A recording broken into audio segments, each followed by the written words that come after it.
3వ అధ్యాయం 1వ వచనం నుండి మనము దేవుని పిల్లలమని పిలువబడినట్లు తండ్రి మనకు ఎట్టి ప్రేమను అనుగ్రహించెను. చూడుడి, మనము దేవుని పిల్లలమే. మళ్ళీ అనుమానంగా వస్తుంది. మనం అన్నది మళ్ళీ చదవాలి వెంటనే. నేను అన్న మాటకి మళ్ళీ వెంటనే దాన్ని కొనసాగించడో లేకపోతే దాన్ని తిరిగి చదవడో చేయాలి. మనము దేవుని పిల్లలమే. ఈ హేతువు చేత లోకము మనలను ఎరుగదు. అమ్మ దేవునికి స్తోత్రాలు చెల్లించుదాం. హల్లెలూయా, హల్లెలూయా. నేను దేవుని పిల్లవాళ్ళను, నేను దేవుని పిల్లను అని ఎంతమంది నమ్ముతున్నారు? వారు మాత్రం చేతులెత్తి దేవునికి స్తోత్రం చెల్లించారు. యోహాను భక్తుడు ఏం చెప్తున్నాడు? తండ్రి మనల్ని ఎంతగా ప్రేమించాడో చూడండి. ఏంటండి? తండ్రి అయిన దేవుడు మనల్ని ప్రేమించిన దానిని బట్టి ఆయన పిల్లలముగా చెప్పుకోవడానికి తన కృపను అనుగ్రహించాడు. అన్న దేవునికి స్తోత్రాలు చెల్లిస్తున్నాం. హల్లెలూయా, హల్లెలూయా. యోహాను సువార్త 10వ అధ్యాయం 37వ వచనములో, యోహాను సువార్త 10వ అధ్యాయం 37వ వచనంలో యేసయ్య ప్రజలతో, శిష్యులతో ఏమంటున్నాడో చూడండి. నేను నా తండ్రి, నేను నా తండ్రి కాదు, నేను నా తండ్రి క్రియలు చేయని ఎడల నన్ను నమ్మకుడి. అమ్మ చేతులెత్తి దేవునికి స్తోత్రాలు చెల్లిస్తున్నాను. హల్లెలూయా, హల్లెలూయా. నేను ఏ క్రియలు చేస్తున్నాను? నా తండ్రి క్రియలు, నా తండ్రి క్రియలు చేస్తున్నాను. ప్రతివాడు తండ్రి క్రియలు చేయాలి. రక్షించబడిన వాడు రక్షించబడిన వాని పోలిక చొప్పున రక్షణ క్రియలు జరిగించాలి. చూడగానే కొంతమంది పిల్లల్ని ఇది అంటారు, బాబు పోలికరా అంటారు లేదా? అనరా అంటారు. ఇదంతా అమ్మ పోలికరా, వీటి బుద్ధులు తాత బుద్ధులు వచ్చినాయిరా అంటే వారసత్వం, వారసత్వం. అమ్మ దేవునికి స్తోత్రం చెల్లిస్తున్నాం. హల్లెలూయా, హల్లెలూయా. మరి ఈ పితృదినోత్సవం లేదా ఫాదర్స్ డే రోజున ఒక తండ్రిని మీకు జ్ఞాపకం చేయాలనుకుంటున్నాను. నేను సాధారణ మరి ఈ చేయడానికి నాకు అంతగా ఇష్టం ఉండదు, కానీ ఎందుకో ఈవేళ ఒక తండ్రిని ప్రేమ, తండ్రి యొక్క ప్రేమ ఎలాంటిదో చెప్పడం కోసం మీకు తెలియజేపు. న్యాయాధిపతుల గ్రంథం 1వ అధ్యాయం 14-15 వచనాలు చదువుతాం. సరిగ్గా స్పష్టంగా గట్టిగా నీలో నువ్వు కాదు, ఆమె తనాన్ని కనిపించు. ఆమె నేను చదువుతూ బైబిల్ చదివించడం, చదువుతూ చూసన్నా నేర్చుకోండి. ఆమె తన పెరిమిటి ఇంట ప్రవేశించినప్పుడు తన తండ్రిని ఒక్క పొలము అడుగుటకు అతనిని ప్రేరేపించను. ఆమె గాడిదను దిగగా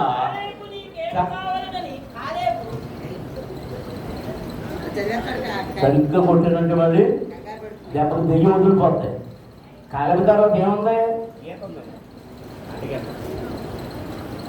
అప్పుడు ఏం చేయాలి? కాలేబు నీకేం కావాలా? కాలేబు అడుగుతుందా? కాలేబు నీకేం కావాలని? అయ్యో అర్థాలు మారిపోతాయి. నీకేమి కావాలని అడిగాను. అందుకనే దీవెన దయచేయము. మళ్ళీ మొత్తం నెత్తొచ్చేది. నాకు దక్షిణ భూమి ఇచ్చి ఉన్నావు, నీటి మడుగులను కూడా నాకు దయచేయమనను. అప్పుడు కాలేబు ఆమెకు మెరక మడుగులను కళ్ళపు మడుగులను ఇచ్చెను. దేవునికి స్తోత్రం. హల్లెలూయా. ఈ 2 వచనాలు మీరు అందరూ కలిసి చదవండి. మగలు చూస్తారు.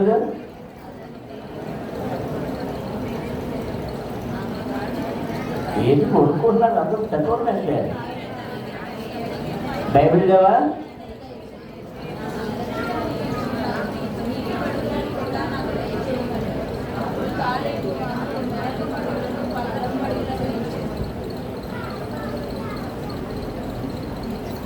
అందుకు కాలేబన్నారు అంటే తర్వాత మళ్ళీ చదవాలి. మళ్ళీ చదవండి.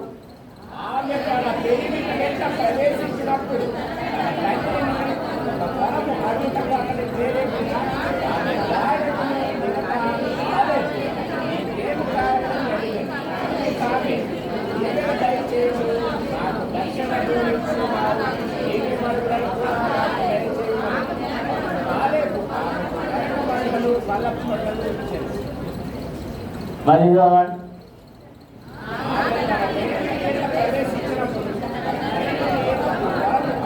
అందరూ చదువుతున్నారా?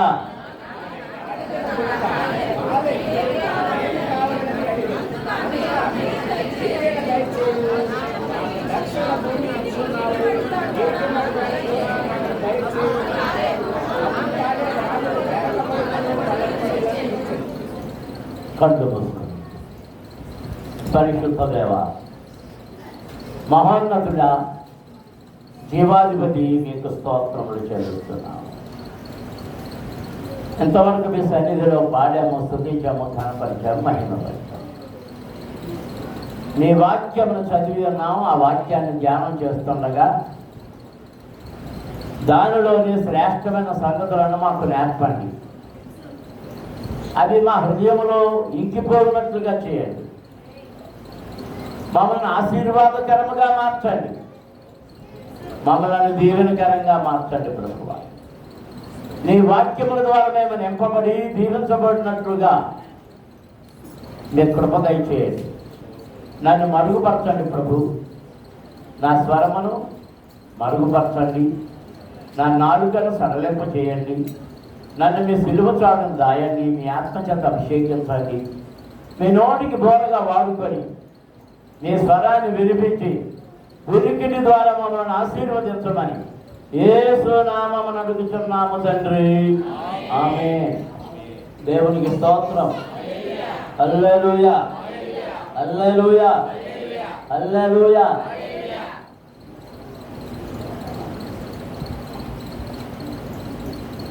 ఈజీ బాగొచ్చు కదా, ఈజీ బాగొచ్చు కదా.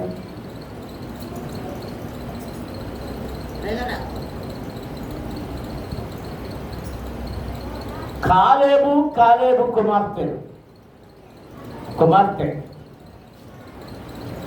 కాలేబు కుమార్తె పేరు ఏం పేరు చెప్పండి? అక్సా. ఒక్కటే కూతురు. కాలేబుకి 3 కుమారులు ఉన్నారు. వాళ్ళ గురించి పెద్దగా మనకి ప్రస్తావన చేయడం లేదు. కానీ ఇదే భాగం మనకి ఈ వెనకాల అధ్యాయాల్లో ఏంటి యెహోషువ గ్రంథంలో కూడా మనకి కనబడుతుంది. అది ఇప్పుడు మనం ఆ 15వ అధ్యాయంలో ఎక్కడ కనబడి ప్రస్తుతం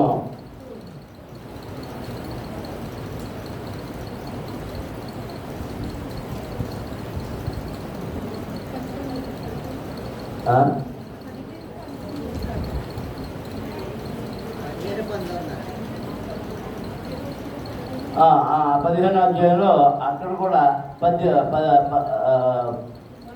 వచ్చిన ఆ చరిత్ర మనకు కనబడుతుంది. కొత్తగా ఈ సంగతులు మీకు తెలియచెప్పాలని ఆశిస్తూ ఉన్నాను. కాలేబు శ్రేష్టమైన వాడిగా ఇశ్రాయేలు చరిత్రలో కనబడుతున్నాడు.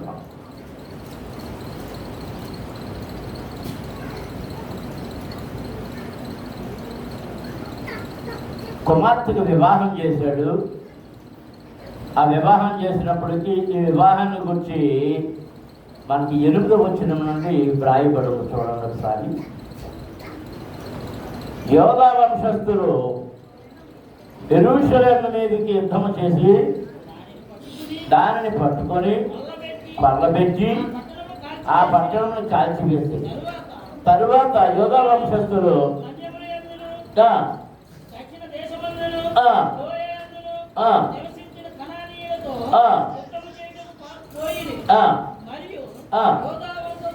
యోధా వంశస్థులు హెబ్రోనులో నివసించిన కనానీయుల మీదకు పోయి శేషయ్యని, అహీమానును, తల్మయ్యని హతము చేసింది. ఆ హెబ్రోను పేరు కిర్యతర్బా. హెబ్రోన్ పేరు కిర్యతర్బా. అక్కడ నుండి వారు దెబీరు నివాసుల మీదకు పోయింది.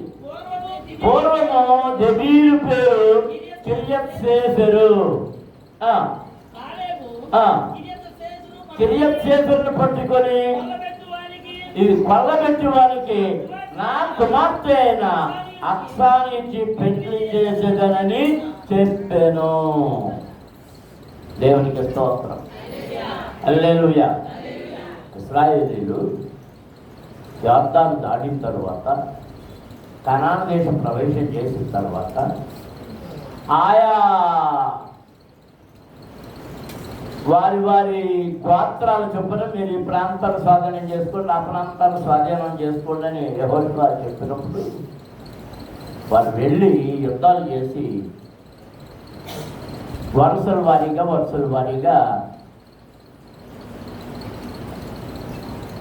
స్వాధీనం చేసుకోవడం మొదలుపెట్టారు. మొదలుగా రూబేను వాళ్ళకి వచ్చేసింది. రూబేను వాళ్ళు వచ్చేసేటప్పటికి రూబేను వంశస్థులకి కేటాయించబడిన తర్వాత వాళ్ళు ఏం చేశారంటే, మా స్థలం మాకు వచ్చేసింది కాబట్టి ఇంకా మిగిలిన వాళ్ళు కూడా మాకు అవసరం లేదని వారితో కలిసి యుద్ధానికి వెళ్ళడం మానేశారు. జాగ్రత్తగా వినండి. మా పని అయిపోయింది, మాకు ఆస్తి వచ్చేసింది, ఇంక మేము యుద్ధానికి వెళ్ళాల్సిన పని ఏంటి? అప్పుడు మళ్ళీ వాళ్ళతో పెద్ద తగాదా జరగడం, వాళ్ళని హెచ్చరించడం. వాళ్ళు అక్కడ ఏం చేస్తారంటే ఈలోగా కొన్ని ఉన్నత స్థలాలు ఏర్పాటు చేసుకున్నారు. మళ్ళీ వాళ్ళని హెచ్చరించడం అవన్నీ జరిగి తరువాత యుద్ధంలోకి వచ్చారు. మంగమ్మ గారి సాక్షి మీకు జ్ఞాపకం, మీ కోటలు మీకు అయిపోయినాయి, నేను కోటలు చేయాల్సిన పని లేదు, అంతే కదా?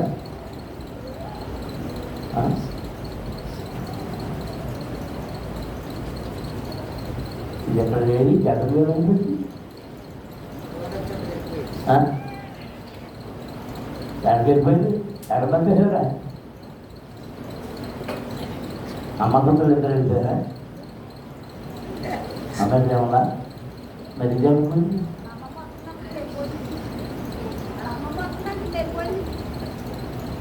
అమ్మమ్మ వెళ్ళిపోయిందా నాయన? ఆ పిల్లకి అమ్మమ్మే దేవుడు. ఏ పాఠం చేసిన అమ్మమ్మకే చేయమని పాడతాం.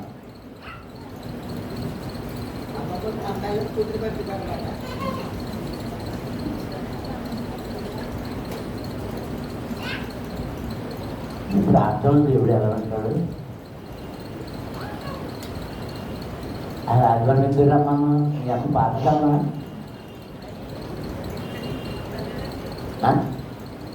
వెళ్దా మరి మరి మరి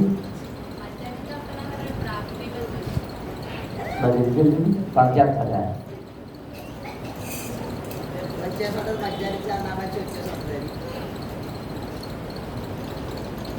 అది మీ ఇద్దరు క్రమంగా లేదు ముందు కొట్టమ్మోను సోనేని ఆడేడి వెళ్ళిపోయాడా అక్క తమ్ముళ్ళు ఇద్దరు ఎలాగే బయట ఆడుతుంటాయి మరి సడన్గా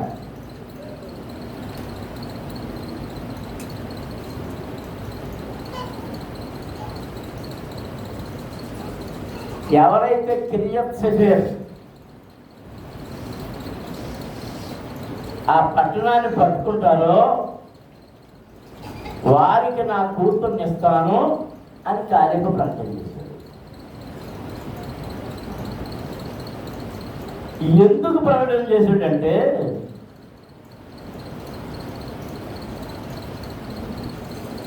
ఈ పంపకాల్లో కాలేబుకు హెబ్రోను ప్రాంతమంతా స్వాస్థ్యముగా ఇవ్వబడింది. హెబ్రోను ఇవ్వబడింది.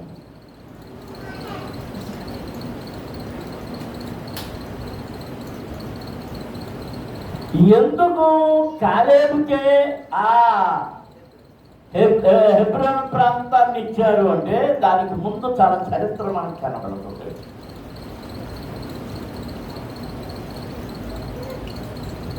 ఇశ్రాయేలులు ఐగుప్తు నుండి బయలుదేరి వచ్చేస్తూ ఉన్నప్పుడు, ఇక దగ్గరకు వచ్చేస్తాను అన్నప్పుడు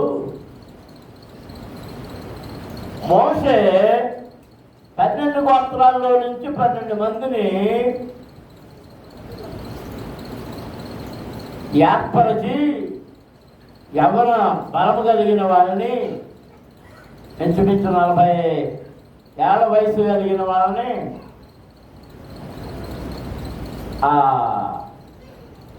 ఆ దేశానికి వెళ్ళి మన స్వాధీనం చేసుకోబోయే దేశం పలానా దేశం కదా అంతా వెళ్ళి చూసి రండి అని పంపించారు. ఎంతమందిని? 12 మంది. ఈ 12 మందిలో తిరిగి వచ్చిన తర్వాత 10 మంది గోల చేయడం మొదలు పెట్టారు. అయ్య బాబోయ్, ఆడ అంతంత ఎత్తున్నారో, ఎంతంత లావున్నారో, ఆడ ముందు మేము ఎలా ఉన్నాం? మెడతలో ఉన్నాం. మెడతలో ఉన్నాం.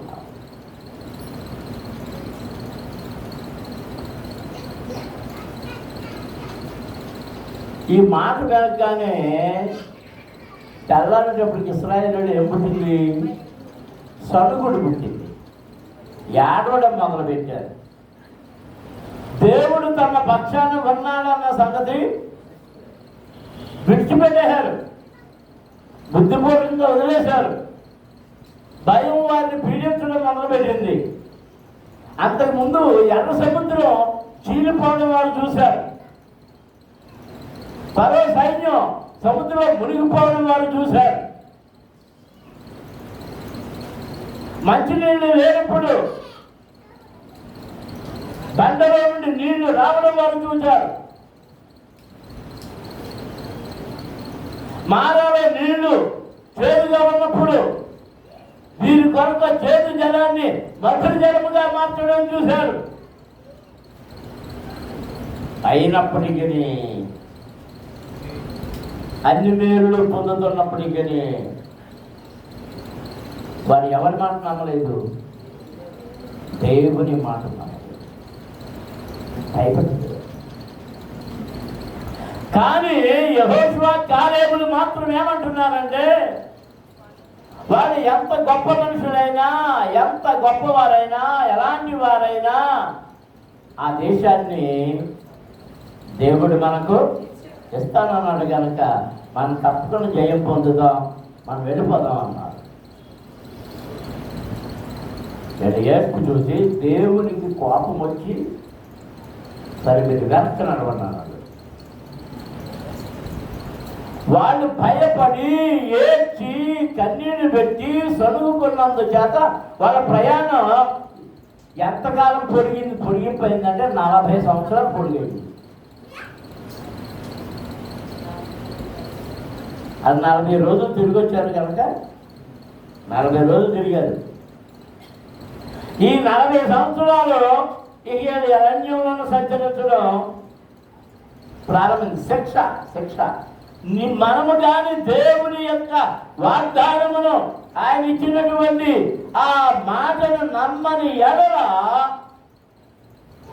మనకు కూడా అది శిక్ష.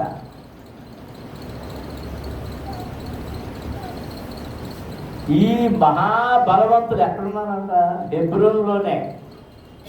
హెబ్రోన్లోనే ఉన్నారు. మనం సంఖ్యాకాండం 13వ అధ్యాయం చూడండి.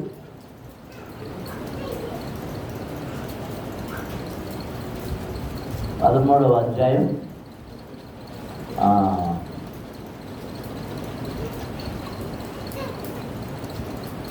16వ వచనం చదువుదాం.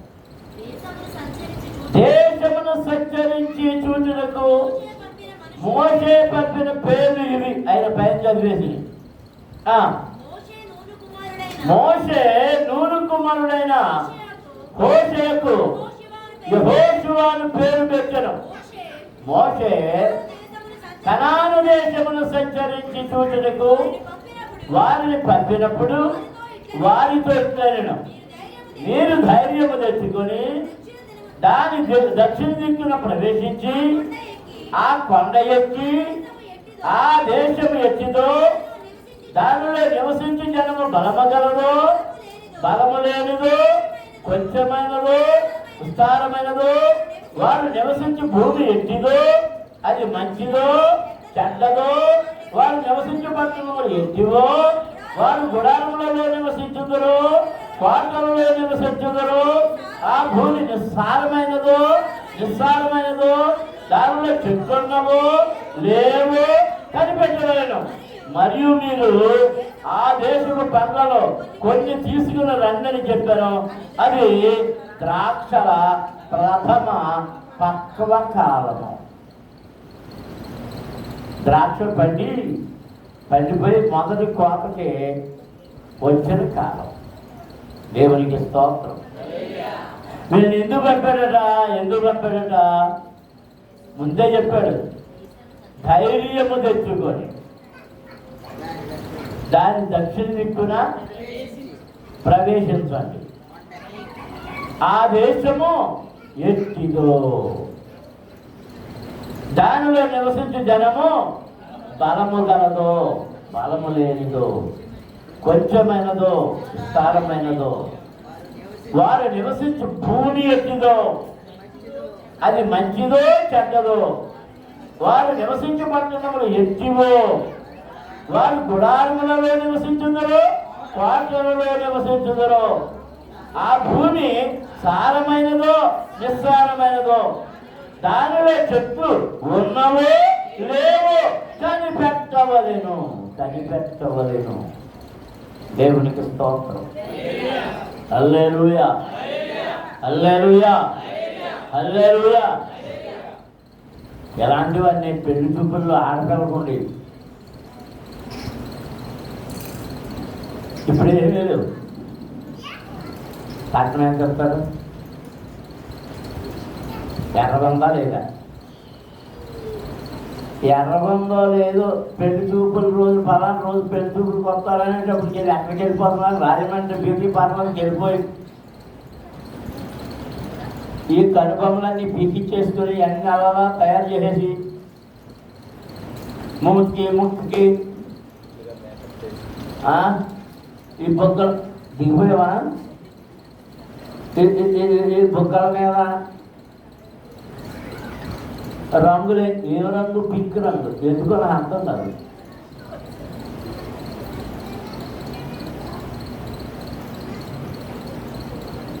మామిడి పళ్ళంలోనూ ఒక కాయ పేరు అప్పుడు దాని పేరేం కాదు కానీ దాన్ని ఏమనిపించేవాడంటే కోతుకుంటా మామిడి పండు. అది కోతికి పిల్లలు ఎర్రగా ఉంటుంది కదా, అలాగా ఆ మామిడి పండుకి రెండు పక్కల ఎర్రగా ఉంటుంది. మా అమ్మ చెప్పిన పేరు నాకు అది.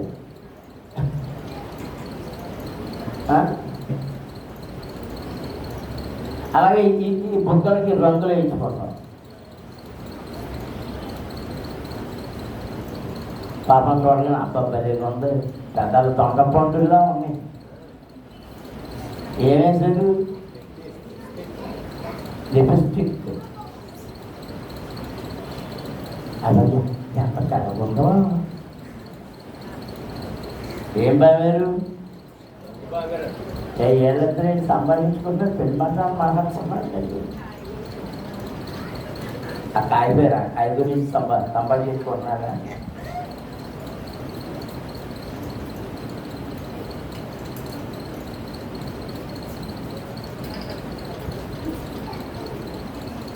అమ్మ భలేగుందని పెళ్లి చేశాక అంత అయిపోయాక తలస్నానం చేసినప్పుడు కానీ చూస్తే ఉంటుంది, అసలు రంగు కనపడుతుంది. ఎవరికైనా ఎప్పుడు కనపడుతుంది? ఎవరికైనా తలస్నానం చుట్టూ రంగు చేసుకున్నాక అర్థం కాదు. తలస్నానం చేసే దాంట్లో కూడా రంగు తేడాలు ఉన్నాయి. మీ ఇద్దరికి అది ఒక్క టాలెంట్ కూడా వస్తలేదు.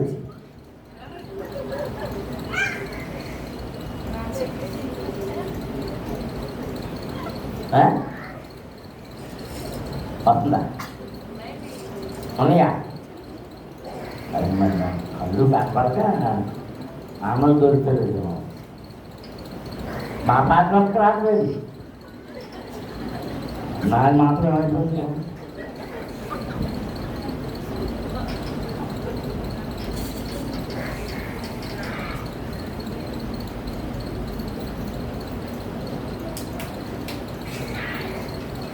ఏం చూస్తున్నారు? ఆ ఇంటికి వెళ్ళి ఇల్లు డబ్బా బలె కట్టాడండి. అది ఇంట్లో పీరువాళ్ళు బలేగా ఉన్నాయండి, అవి బలేగా ఉన్నాయండి, అవి బలేగా ఉన్నాయండి. ఏం చూసి ఇంతకీ పిల్ల బాగుందా లేదా, పిల్లవాడు బాగున్నాడే లేదా, అది గుణమైన లాంటిది, దీని గుణమైన లాంటిది, ఇది అడుగుతా లేదా? అంత అయిపోయాక 2-3 నెలలు ఎరక్కపోయి చేసుకున్నాను అంటున్నారు. మరి ఏం చేస్తున్నారన్నా? ఎరక్కపోయి.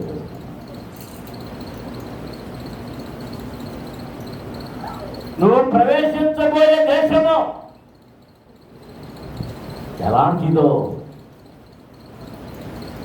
అది మంచిదో చెడ్డదో, దానిలోని జనులు ఎత్తివారు బలహీనులు, బలమైన వారు బలహీనులైతే పర్వాలేదు, నీవు పెద్ద శ్రమ ఉండదు.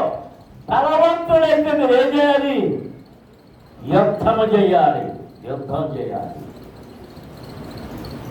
దేవుని పిల్లలారా, శ్రేష్టమైన దానిని దేవుడు మీకు ఇచ్చేటప్పుడు యుద్ధం ఉంటుంది. ముందు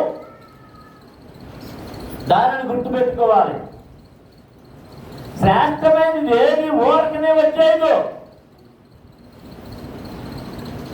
కొంత శ్రమ, కొంత కష్టం, కొంత ఇబ్బంది, కొంత వ్యతిరేకత అవన్నీ దాటితేనే కానీ ఆ శ్రేష్టమైనది మీకు దొరకదు. అమ్మ దేవునికి స్తోత్రం చేయడం. హల్లెలూయా, హల్లెలూయా, హల్లెలూయా. ఇప్పుడైతే మనకి మీకు మంచినీళ్ళు దొరకవు అనే మాట ఎప్పుడైనా కన్నారా? మీకు తెలియదు. మా చిన్నతనంలో మేము ఎరుగుతాం. మంచినీళ్ళ కోసం చాలా దూరం వెళ్ళేవారు. ఈ చెరువు వెళ్ళిపోతే పాపే చెరువులో ఉన్నాయంటే అక్కడికి వెళ్ళి తెచ్చుకునేవారు. మంచినీళ్ళు వేసవకాలం మంచినీళ్ళు ఇమ్మంటే దేవుని చెప్పేవారు. ఆ బాటసార్లు దాహం అవుతుందని కొంచెం మంచినీళ్ళు ఇవ్వండి అని అడిగితే లేవు అనేవాడు. ఇప్పుడు విస్తారమైన నీళ్ళు. అప్పుడు ఆ రోజుల్లో నీళ్ళే లేవు. ఇప్పుడు మన స్కూల్ ఉందా, దాన్ని బ్యాడ్మింటన్ గ్రౌండ్ అంటారు. అప్పుడు ఆ పేట ఇచ్చినప్పుడు ఆ కమ్యూనిటీ హాల్స్ అవన్నీ కట్టుకోవడానికి ఇచ్చినటువంటి స్థలం. దాంట్లో నుయ్యి తవ్వారు. ఆ నుయ్యి చూసే ఉంటారు మీరు, ప్రతి పాడుపడిపోయింది. వచ్చారా? అది తవ్వినప్పుడు రోజు పొద్దున్నే 30-40 మంది వచ్చి పనిచేసేవారు. అది తవ్వడం నేను చూశాను. ఆడవాళ్ళు మగవాళ్ళు కూడా మధ్యాహ్నం వరకు తగ్గేవారు. వేసవకాలం తగ్గేవాళ్ళు తగ్గుతుంటే తట్టలో ఎత్తుకునేవాళ్ళు ఎత్తుకుని బయటికి పట్టుకొచ్చి వేయాలి. ఆ తవ్వేటప్పుడు మెట్టులో కిందకి వెళ్ళడానికి మెట్టు టైప్లో ఆ మట్టిని చెక్కి నీటి ఓట తగిలే వరకు తవ్వి అక్కడి నుంచి గోడ కట్టి, మనకి ఇప్పుడు కనిపించే బావి ఇప్పుడు లేదని ఓటు చేశారంటున్నారుగా, ఈ చట్టాలు కట్టి చాలా పెద్ద ఎంత రౌండ్ పెడితేనే కానీ అది రావాలి. దానికి ముందు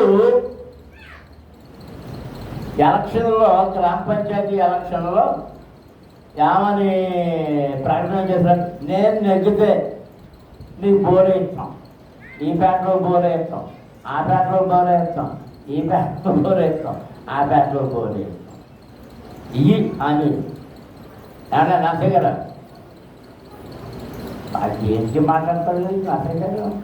మొత్తం తాళం వేసారేంటి మీరు ఎవరన్నా? రఘువా మొత్తం తాళం వేసారా? పొలం తాళం ఆచేసుకొని ఏమండి?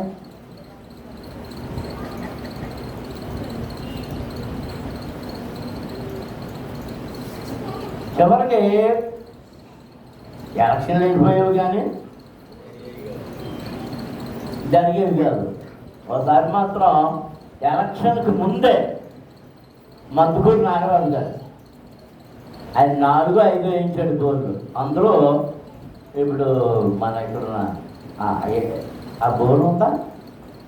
అది లేదనుకుంటుంది. లేదు, ఇప్పుడు ఆ చెట్టు కట్టాడు కదా, చెట్టు కట్టాడు కదా స్కూల్ దగ్గర. అది ఏం చెట్టు? అది రామకి మీకు 5లోనే ఉన్నారుగా. ఉంది, ఇప్పుడు ఉంది. అందరూ గంగరాజు అందరూ పానం గంగయ్య వాళ్ళందరూ ఇంటి వచ్చేవారు కదా. ఏమా ఉంది కదా, మరి ఏంటి ఎంత కదా వస్తున్నారా? ఇంకా అయ్యో బాబా మానపిల్లలు ఎంత వాళ్ళు నేను చూడలేదు. సరిగ్గా మా విజయమ్మ ఇంటి ముందే ఉంటారు. రోడ్డు ఉందా? మీ అమ్మగారి ఇంటి రోడ్డు ఉందా? సారమ్మ గారి ఇంటి రోడ్డు ఉందా? ఈ మూలలో లేదా చిన్న షెడ్డు లేకపోతే ఎంత చూసి వెళ్ళి నీ దాంట్లో ఫోటో తీసి నాకు పంపు. చూశాను.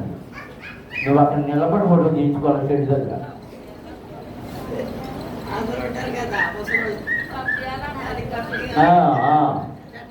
అది కమిటీ హాల్ అంటే అలా నమ్ముతాం, దాన్ని కమ్యూనిటీ హాల్ అంటాం. అక్కడ వేసే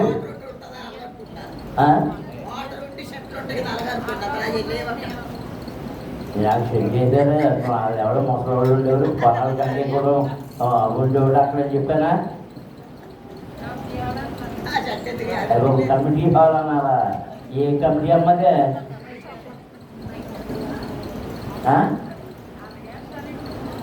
కమిటీ హాల్ కాదు, కమ్యూనిటీ హాల్. కమ్యూనిటీ హాల్ అంటే ఆ ఫ్యాక్టరీలో జనం అక్కడ మీటింగ్ పెట్టుకుంటుంది. అది మీటింగ్ పెట్టుకున్నంత కాదు. అది కట్టిన చోట ఈ బోర్ వేశారు. దానికి పొద్దున్నే దాని చుట్టూ చేరి మళ్ళీ వంతుల ప్రకారం కొట్టుకునేవాళ్ళం. హాస్టల్ పిల్లలు మాకు ఈ హాస్టల్ పిల్లలను తోలేసి ఒకరు కొట్టడం, ముగ్గురు నలుగురేమో ఈ గిన్నెలతోటి బిందులతోటి అడ్డుతోటి బకెట్లతోటి మోసుకురావడం. అలా ఉండేది. నీళ్లు లేవు. ఇదిగో హెబ్రోను భయంకరమైన మనుషులతో, రాక్షసులు లాంటి మనుషులతో ఉన్నాయి. దాన్ని జయించగలమని చెప్పిన వాడు ఎవరంటే కాలేబు యెహోషువే. అందుచేత ఇప్పుడు యెహోషువ ఆధ్వర్యంలో ఆ బలము కలిగిన జనులను ఎదిరించడానికి విశ్వాసము కలిగిన ఆ కాలేబు సంతానానికి ఇచ్చాడు. ఇది మీకు స్వాస్థ్యము, హెబ్రోను స్వాధీనం చేసుకోండి అని. దేవునికి స్తోత్రం. హల్లెలూయా. వారు బయలుదేరారు. ముందు ఏంటి స్వాధీనం అయిపోయింది? అది ఏం స్వాధీనం అయిపోయింది ముందు? చదివాను కదా.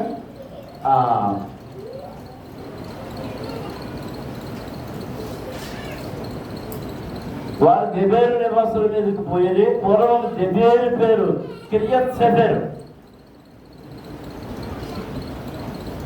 హెబ్రోను పేరు కిర్యత్ అర్బా. ముందు కిర్యత్ అర్బా స్వాధీనమైపోయింది. ఇప్పుడు కిర్యత్ సెఫెరును పట్టుకోవాలి.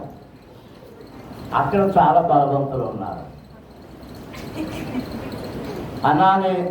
అనాకీయులు వాళ్ళు చాలా ఎత్తర్లు కనుక ఇప్పుడు యామని ప్రకటన చేశాడురా, ఎవరైతే ఈ పట్టణాన్ని జయించి కొల్లగొట్టుకుని వస్తారో వారికి నా కూతుర్నిచ్చి వివాహం చేస్తాం. కాలేబుకి ఒక తమ్ముడు ఉన్నాడు, వారి పేరు కనదు.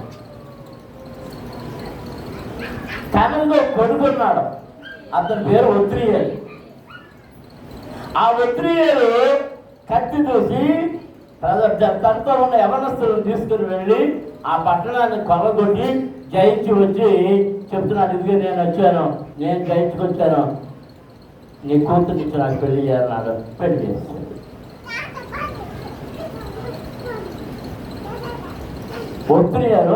ఒత్రియేలుకి అక్సాన్ని ఇచ్చి వివాహం చేశాడు. ఈ చీర శారీ పెట్టి పంపించాను కదా, పంపించారు. Very good. ఏంటి గొంతులు? ఇద్దరు గొంతులు వేసుకోండి.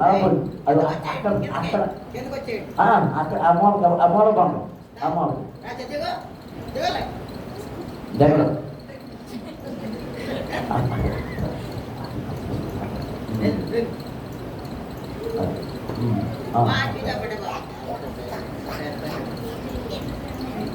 దేవునికి స్తోత్రం. మీరు ఏమేమి కొందరు లేపుతున్నారు మరి? ఎప్పుడు చెప్పాడు మీరు అరవబట్టి ఎవరో, మీరు అరవని ఎవరు వస్తున్నారని పిల్లలు వస్తున్నారు. మరి మీ ప్లేస్లో మీరు ఏమేసిన తంతులు ఆయన లేస్తున్నారు. అయినోడే దేవునికి స్తోత్రం. అలా కాబోయే సువార్థికులను సోల్ విన్నర్స్ ఉన్నాం. దేవునికి స్తోత్రం. హల్లెలూయా. యక్సాను ఆ ఇంటికి ప్రవేశించినప్పుడు ఆమెకు ఇవ్వాల్సిన ఇచ్చేసి పంపించినప్పుడు కనలు ఒత్రియేలు భార్య భర్తలు ఇద్దరు కూర్చొని ఇవి ఈ భూమి ఇచ్చాడు నాన్న అని చెప్పినప్పుడు ఆమెతో చెప్పాడు, భూమి ఇచ్చాడు మంచిదే, అందులో ఏం లేదో తెలుసా? నీరు లేదు. ఏం లేదు? నీరు లేకపోతే ఎలాగా? పంట పండుద్దా? పంట పండదు. కనుక వెళ్ళి నీళ్ళు నీళ్ళు అందరూ దేవుడికి స్తోత్రం చేద్దాం. హల్లెలూయా, హల్లెలూయా. అప్పుడే తండ్రి దగ్గరకు బయలుదేరి వచ్చింది. గాడిద మీద వచ్చి గాడిద దిగి తండ్రి దగ్గరకు వెళ్ళగానే తండ్రి అడుగుతున్నాడు, అమ్మా నీకు ఏమి కావాలను? నీకు ఏమీ కావాలను. దేవునికి స్తోత్రం. ప్రియమైన దేవుని పిల్లలారా, మీరు అవసరత కలిగి ఉన్నారు. అది ఏ అవసరతో మీకు తెలుసు. ఆరోగ్య అవసరత, ఆర్థిక సంబంధమైన అవసరత, రుణ సంబంధమైన అవసరత, న్యాయ సంబంధమైన అవసరత, ఆ ఏ అవసరత నీకే తెలుసు. పిల్లల వివాహాలను గురించిన అవసరత, లేక గర్భము మూయబడి గర్భము తెరవబడకుండా ఉన్న గొడ్రాలితనం అనే సమస్య, ఏ సమస్య, ఏ అవసరతో, ఏ అక్కరో నీకు తెలుసు. కలిగి ఉన్న నీవు, అక్కర కలిగి ఉన్న నీవు ఎవరి దగ్గరికి పోవాలంటే నీ తండ్రి దగ్గరకు. ఎవరి దగ్గర పోవాలి? చెప్పనందరం. తండ్రి ఎక్కడున్నాడు? హెబ్రోనులో ఉన్నాడు. నీ తండ్రి పరలోకములో ఉన్నాడు. హెబ్రోను దేవుని సన్నిధి, అబ్రహాముకి ఇచ్చిన వాగ్దానపు భూమి. ఆ భూమిలోనికి వచ్చి అక్కడ నీ తండ్రి దగ్గర నిలిచి అడగాలి. దేవునికి స్తోత్రం. నీవు దేవుని మందిరానికి రావాలి, దేవుని సన్నిధికి రావాలి. శనివారం వచ్చి ప్రార్థన చేయమంటే ఇద్దరు ముగ్గురు కనబడుతున్నారంటే. నీకు రోగాలు ఉన్నాయా? దేవుని సన్నిధికి వచ్చి ప్రార్థన చేయి. అప్పులు ఉన్నాయా? అవి తీరాలని దేవుని సన్నిధికి వచ్చి ప్రార్థన చేయి. నీకు నిద్ర పడతానదా? దేవుని సన్నిధికి వచ్చి ప్రార్థన చేయి. నీకు కడుపులో నిప్పా? దేవుని సన్నిధికి వచ్చి ప్రార్థన చేయి. నీకు ఏ జబ్బు ఉన్నా, ఏ రోగం ఉన్నా, ఏ వ్యాధి ఉన్నా, ఏ దోషం ఉన్నా ఎక్కడికి వచ్చి ప్రార్థన చేయాలి? దేవుని సన్నిధిలో నిలబడి లేదా కూర్చుని మాకరించి ప్రార్థన చేయి. సొలొమోను దేవునితో చెప్పాడు, నాయనా మాకు కరువు వచ్చినా, తెగుళ్ళు వచ్చినా, ఏది వచ్చినా, యుద్ధాలు వచ్చినా, ఏది సంభవించినా మేము ఎక్కడికి వస్తాం? ఇదిగో నీవు నివసిస్తానన్న ఈ స్థలంలోనికి వచ్చి నీ మందిరంలో నిలిచి మేము మీ తట్టి కన్నులెత్తి మా చేతులు చాపి ప్రార్థన చేసినప్పుడు మా ప్రార్థన విని జవాబిచ్చి మాకు విడుదల కలగజేయి.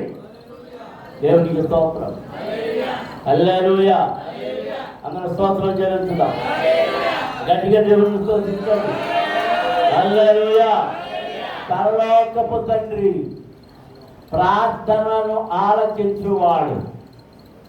మన పరలోకపు తండ్రి మన అవసరతలను తీర్చేవాడు.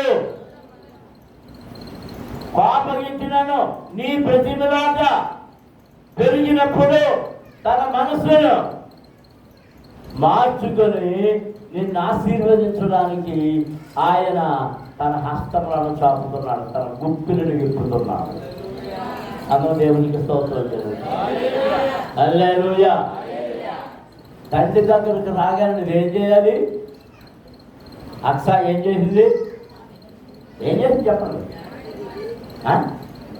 గాడిద దిగింది. గాడిద మీద నుంచి దిగింది. నువ్వు గాడిద ఎక్కావో, కొండ ఎక్కావో, కారు ఎక్కావో, బస్సు ఎక్కావో, ఏమి ఎక్కి కూర్చున్నావో అంటే నిన్ను నువ్వు హెచ్చించుకున్నావు, గొప్ప చేసుకున్నావు. దేవుడు ఇచ్చిన పట్టి మంచం మీదకి ఎక్కువ కూర్చున్నావు. పట్టి మంచం కాదు, ఇప్పుడు డబల్ కాట్ ఎక్కువ కూర్చున్నావు.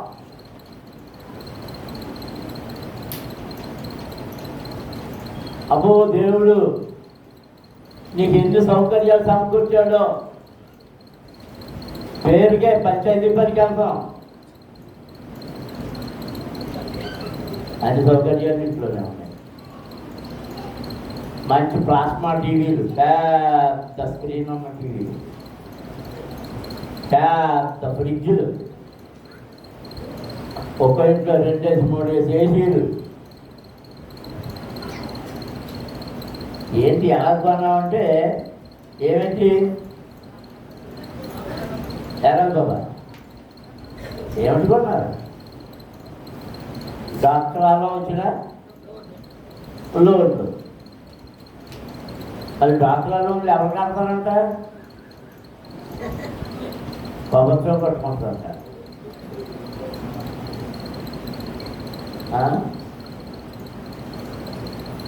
గుర్రాలే ఎక్కావో, టీవీలే ఎక్కావో, ఏసీలే ఎక్కావో, డబల్ కార్లే ఎక్కావో, ఫ్రిడ్జ్లే ఎక్కావో, వాటి మీద నుంచి నువ్వు దిగాలి.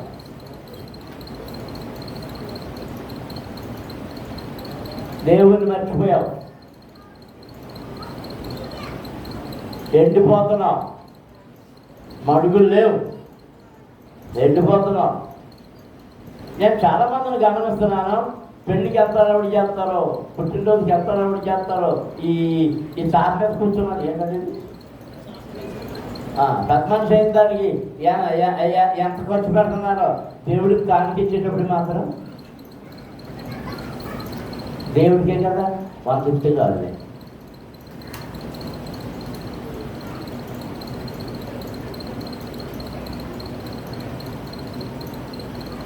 అది దేవుడు నిన్ను అడుగుకునేవాడా?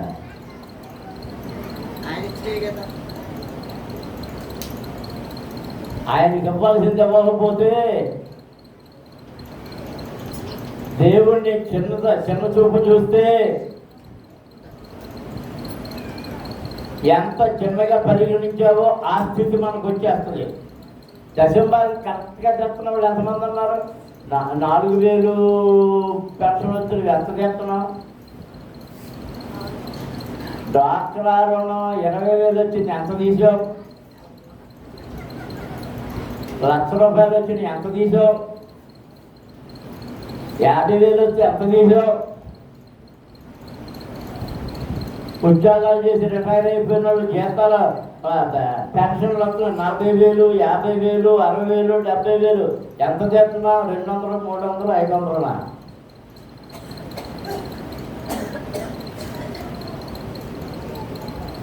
నువ్వు దాచిందంతా దేనికి ఖర్చు పెట్టాల్సి వస్తుందో తెలుసా? నీ దేహంలో వచ్చిన అనారోగ్యాలను బట్టి నీ సొమ్మంతా ఎవరు పాలు చేసేయాల్సి వస్తుంది? హాస్పిటల్లో పోదు.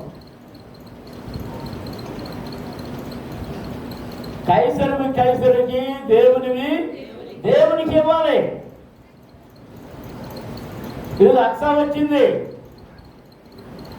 గాలిని దిగింది, తండ్రి ముందు విధేయంగా నిలబడింది, విధేయతగా నిలబడింది. అమ్మా నీకు ఏమి కావాలి? నాన్న నాకు దక్షిణ భూమి ఇచ్చావు. ఏమిచ్చావు? దక్షిణ భూమి అంటే ఎత్తైన భూమి, ఎత్తు. ఉత్తరపు భూమి పల్లం. దక్షిణ భూమి ఇచ్చావు. నాకు నీళ్లు లేవు. ఏమి లేవు? నీళ్లు లేవు. నాకు వాటితో పాటు నీటి మడుగులను కూడా ఇవ్వు. నీటి మడుగులను కూడా ఇవ్వు. ఏమైనా ఆ లెక్క ఈ లెక్క ఏమని చెప్పాడా? లేదు. వెంటనే ఏం చేశాడట?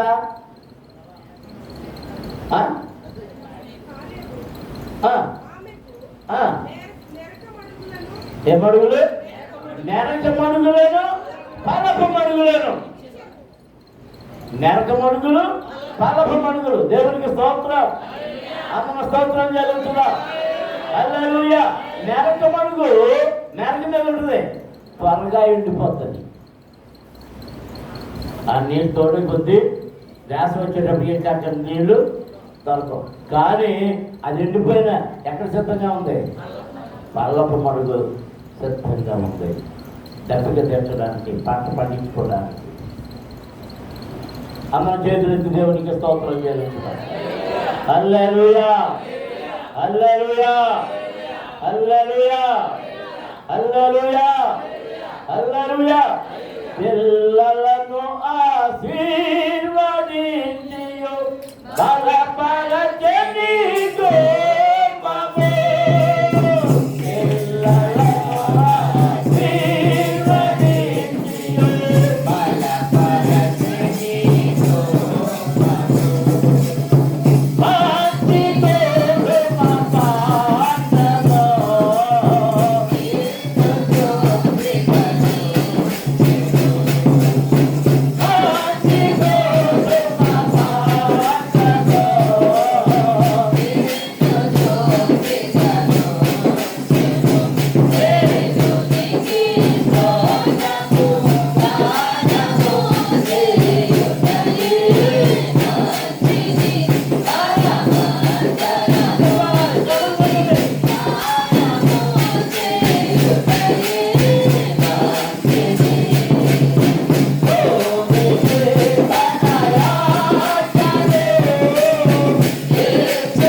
యాకోబుకు తెలియజేయవాడు కాదు. ఇప్పుడు చెప్తాడు, యాకోబు ఉన్నాడా? తెలియజేసిన వాడే, తెలియజేసాడు. తెలియజేయవాడు అంటే యాకోబు రాబోతున్నాడా? కాదు. ఆ యాకోబు ఆల్రెడీ తెలియజేసాడు. ఏ జనానికి ఎలా చేయలేదు. ఈ 12 గోత్రాలు ఎవరే? యాకోబుయే. అంచేత యాకోబుకి దేవుడు ముందుగా తెలియజేస్తాడు. దేవునికి స్తోత్రం. అందులో స్తోత్రం చేయాలి.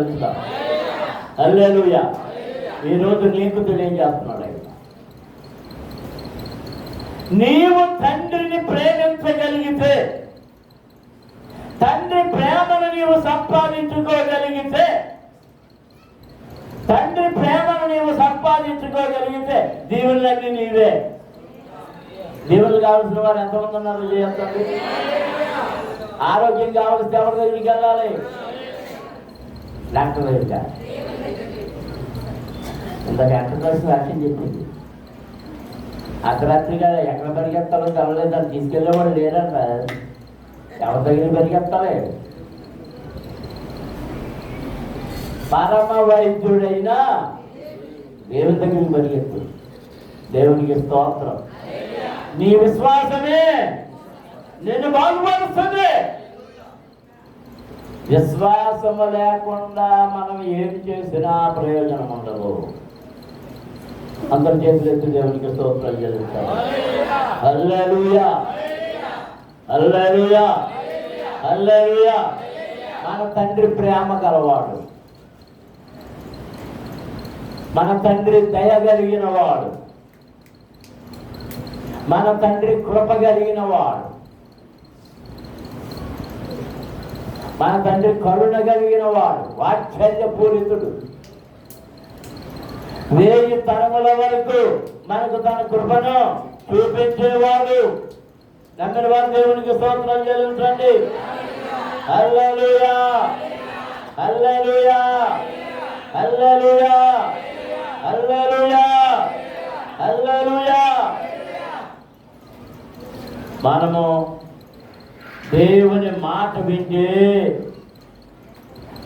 ఆయన చెప్పినట్లుగా మనము నడుస్తూ ఉంటే, ఆయన చెప్పినట్లుగానే మనం పోతూ ఉంటే, ఆయన ఆశీర్వాదాలన్నీ మనకిస్తానికి ఆయన సిద్ధంగానే ఉన్నాడు. కుమారుడు తండ్రి మీద తిరుగుబాటు చేసి వెళ్ళిపోయాడు. కానీ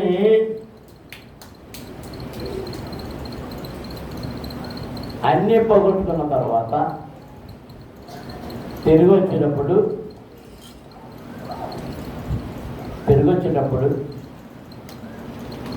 ముందుగా ఎవరికి కనపడ్డాడు? మరి మేడగా ఉన్నాడేమో. ఆ కిటికీలోంచి వాడి కోసమే చూస్తున్నట్టున్నాడు. తప్పిపోయిన వారి కొరకు ఆయన ఎదురు చూస్తున్నాడు. పడిపోయిన వారి కొరకు ఎదురు చూస్తున్నాడు. తిరిగి రావాలని కోరుకుంటున్నాడు ఆయన. మనసు మార్చుకొని రావాలని కోరుకుంటున్నాడు. తండ్రికి తెలుసు వాడు చెడిపోయిన మనసుతో వెళ్తున్నాడు. అన్నీ పోగొట్టుకుంటాడు. దేవుని పిల్లలారా, దేవుని ఆత్మని ఐశ్వర్యాన్ని కలిగిన వారం, పరిశుద్ధాత్మ ఐశ్వర్యం మనం కలిగి ఉన్న వారం, వరములోనే ఐశ్వర్యము కలిగిన వారం, ఫలముల చేత నింపబడిన వారం. ఎప్పుడైతే పడిపోయామో ప్రార్థన మనలో నుండి వెళ్ళిపోతుంది, విజ్ఞాపన మనలో నుండి వెళ్ళిపోతుంది, భక్తి మనలో నుండి వెళ్ళిపోతుంది, విశ్వాసం మనలో నుండి వెళ్ళిపోతుంది. అంతా పోయి అన్ని పోగొట్టుకుని దిగంబరంగా మారిపోయి పనికి మాలిన వాళ్ళమైపోయి ఆఖరికి అల్లాడిపోయే స్థితి. ఏ మేలు పొందలేము.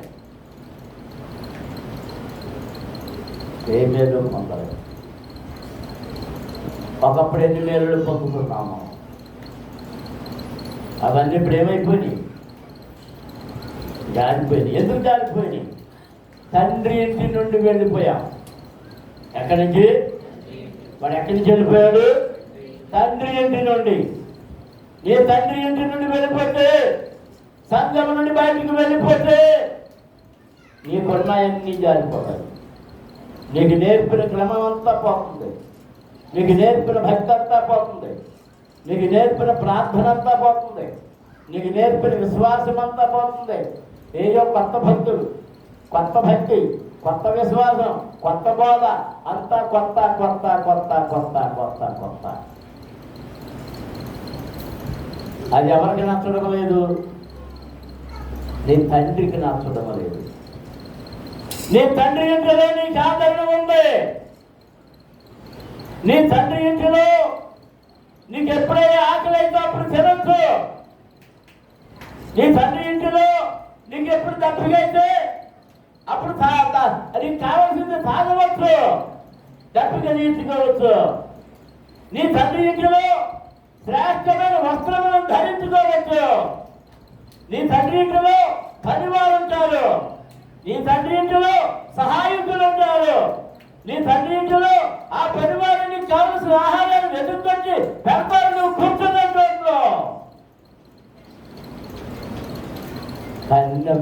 ఎప్పుడైతే తండ్రి ఇంటికి వెళ్ళిపోతావో అవన్నీ పోగొట్టుకుని దరిద్రుడైపోయాడు. వాడు ఏమైపోయాడు? దరిద్రుడైపోయాడు. ముందు మెల్లమెల్లగా తన దగ్గర ఉన్న ఆస్తి అంతా కరిగిపోయింది. తన ఇంటి మీద ఉన్న నగలన్నీ కరిగిపోయినాయి, అమ్మేశాడు. ఆఖరికి వస్త్రాలు కూడా అమ్మేసుకున్నాడు. వారి దగ్గర ఇంకా తన మానాన్ని కప్పుకునే వస్త్రం తప్ప ఇంకేం లేదు. గోచి పాత్రతో నిలబడిపోయాడు. ఇవన్నీ ఎందుకు అమ్మేసుకున్నాడు? తన ఆకలి తీర్చుకున్నాడు. ముందు లగ్జరీస్ ఖర్చు పెట్టాడు, అనవసరమైన వాటిని ఖర్చు పెట్టాడు. ఇప్పుడు తిండి కోసం అల్లం ఆడిపోతున్నాడు. ఇవన్నీ ఎప్పుడైతే అయిపోయినాయో నెలకాలం ఎవరు వెళ్ళిపోయారు? స్నేహితులు విడిచిపెట్టి వెళ్ళిపోయారు. ఆట స్నేహితులు, మన స్నేహితులు అందరూ విడిచిపెట్టి వెళ్ళిపోయారు.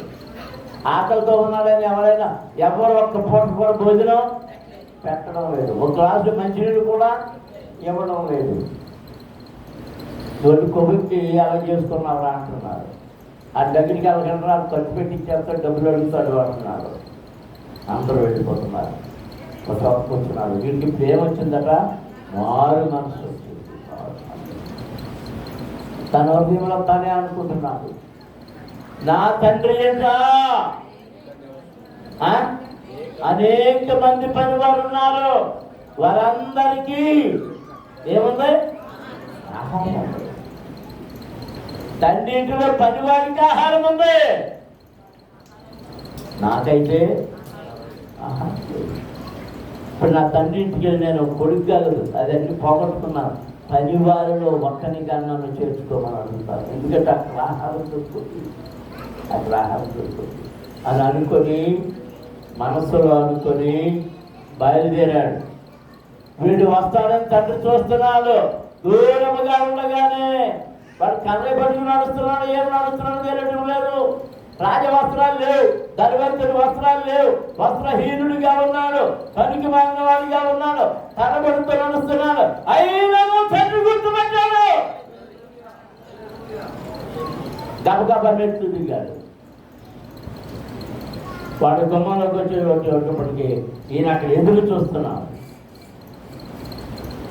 వాడు రాగానే తండ్రి అని మొదలు పెట్టగానే లోపలికి రా కుమారుడా, నా కుమారుడా లోపలికి రా, నానా నీ దగ్గర పనిచేయడానికి వచ్చానయ్యా. నేను నువ్వు నా కుమారుడే. రే రండి, వీడికి స్నానం చేయించండి. వీడి శరీరం అంతా మురికి పట్టేసింది, దుమ్ము పట్టేసింది, ధూళి పట్టేసింది. ఎక్కడ లేదు దుమ్మంతా వీడి మీదే ఉంది. తలంతా జిడ్డు తేలిపోయింది. గబగబా పని వారు వచ్చారు, తల క్షౌరం చేశారు, స్నానం చేయించారు, శ్రేష్టమైన వస్త్రాలు తీసుకొచ్చారు, తొడిగించారు. అది అన్నం వేసుకున్నాడు కదా, ఏమి లేవు కదా, ఉంగరం కూడా తొడిగేశారు. దేవునికి స్తోత్రం. రాజకుమారుడు అనిపించుకోవాలి, ధనవంతుడైన కుమారుడు అనిపించుకోవాలి కనుక ఆ ఉంగరాన్ని కూడా తొడిగేశారు. అందరికీ విందు మొదలు పెట్టేశారు. కొవ్విన దూడను తీసుకొచ్చారు. అంటే తండ్రి ఏం వెళ్ళబుచ్చుతున్నాడు? తన సంతోషాన్ని. దేవునికి స్తోత్రం. హల్లెలూయా. 100 గొర్రెల మందలో నుండి ఒకటి